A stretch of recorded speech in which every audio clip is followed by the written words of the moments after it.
start with the NFL, the preseason, the quarterbacks were starting to debut, and obviously we have to start in Chicago with Justin Fields debuting against the Miami Dolphins. The Bears won that preseason game in week 1 of the preseason, 20-13, and typically right now there are only 3 preseason games in the NFL, and really we're looking for what the quarterbacks are going to showcase.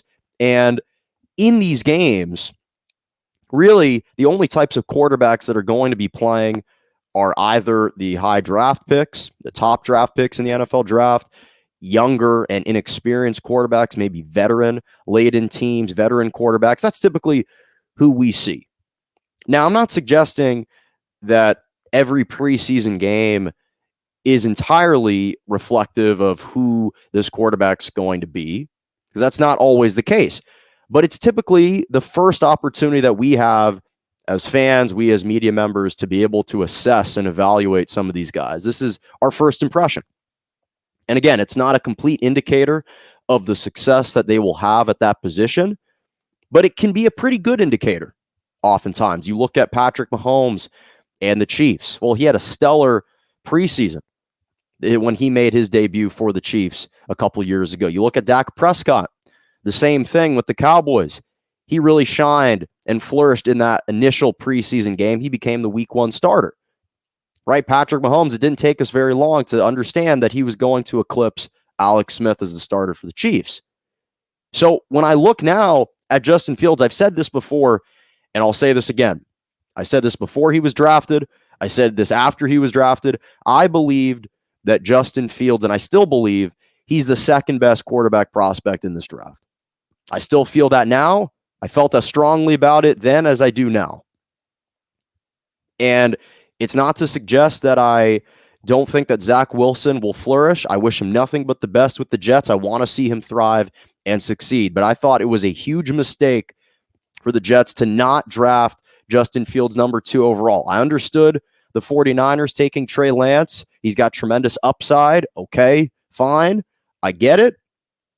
But I always believed that Justin Fields was the number 2 prospect at the quarterback position, and it shouldn't come as a surprise, given that he was the number 1 quarterback prospect, even ahead of Trevor Lawrence in college. When they initially went to college, Trevor Lawrence went to Clemson. Justin Fields going to Georgia was regarded as the number 1 overall quarterback prospect. There's a reason why he was so highly touted, because if you look at the skill sets of the best and the most elite quarterbacks in the NFL, they all possess the same 3 skill sets. Now, again, you can remove size. Not all of them share the same size or the same build, but they're all accurate. They're all mobile. And third, and most importantly, they can improvise. They're creators. When plays break down, they're playmakers. They've got great improvisational skills. Those are the 3 traits that across the landscape. Tom Brady is the lone exception. And even at age 43, 44, if you don't want to say he's mobile, that's without question, he's immobile. But he's extremely accurate, one of the shrewdest operators and most intelligent quarterbacks we've ever seen. So he's been able to offset that. He gets rid of the ball quickly. But across the board, Patrick Mahomes, Aaron Rodgers, Deshaun Watson, Matthew Stafford, Kyler Murray, Russell Wilson, Josh Allen. Even if you want to look at some rising stars like Justin Herbert or even Joe Burrow, these guys, yes, they've got different builds, but they're all extremely accurate. They all can extend plays with their legs. They can go off script. Aaron Rodgers, of course, great at doing that. And they're extremely mobile and accurate. I said those 3 things are what a lot of these most elite quarterbacks possess. They're the same characteristics. And I've said this about Justin Fields. This is a guy who's 6'3" and 230 pounds. In college at Ohio State, completed 70% of his passes, 22 touchdowns, just 6 interceptions. He was accurate. He could move around the pocket, extend plays. What did we see against the Dolphins on Saturday in their, again, 20-13 win? He goes 14 of 20 for 142 yards. That's 70% completion percentage. And he combines for 2 touchdowns, a passing touchdown and a rushing touchdown.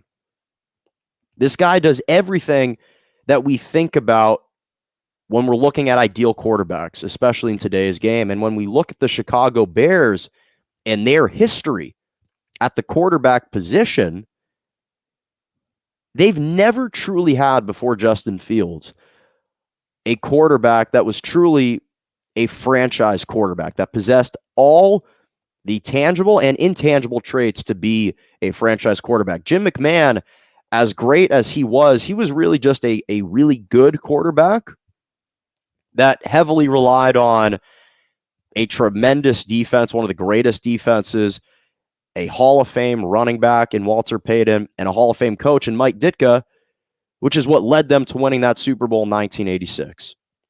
Jim McMahon was good, but he wasn't the primary reason they won that Super Bowl. It was the defense, the head coach, and even a veteran running back.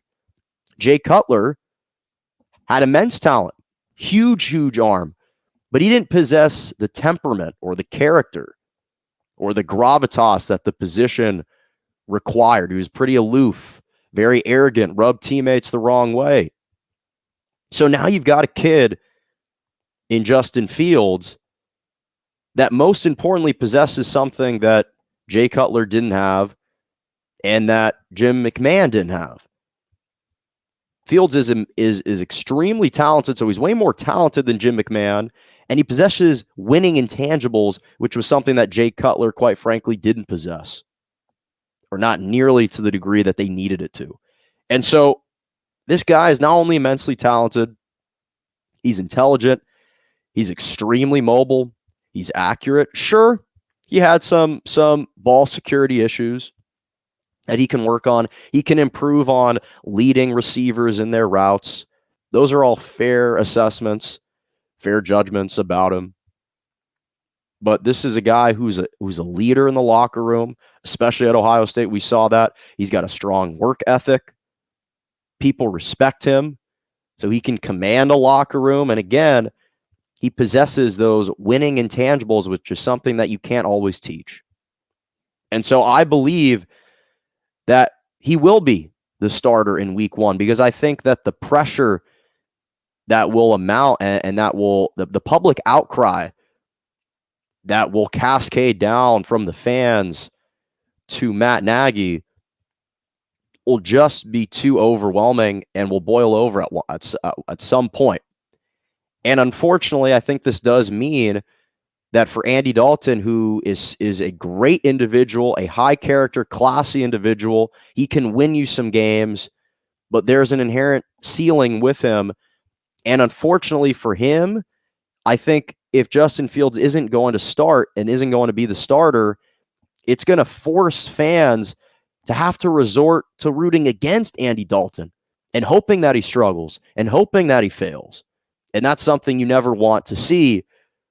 But they're itching, they're craving for Justin Fields to be the starter, that's what would happen. They would be looking for any reason for the team to struggle, for the team to lose, to insert him into the starting lineup, because that's what would happen. Again, Andy Dalton can win you some games, but once you say, hey, he's the starter, well, then any aspirations for the Bears this year go out the window. But with Justin Fields and Allen Robinson and that defense, you can ignite some excitement in Chi-Town, and now you're creating a more competitive team that, quite frankly, will give you a better chance at competing even in the short term just as much as the long term, is what I think. And again, it's different. It's a different situation than it is in San Francisco, because the 49ers have an established quarterback, a veteran, a proven, experienced quarterback in Jimmy Garoppolo, who was still playing at a high level. So there isn't quite the same level of urgency or justification to rush Trey Lance into the starting lineup. There's less incentive for them to rush him as a starter. Whereas in Chicago, it's not just that you'd be rushing Justin Fields. To be honest, he looks the part. He looks the part, and he's only going to get better every single week.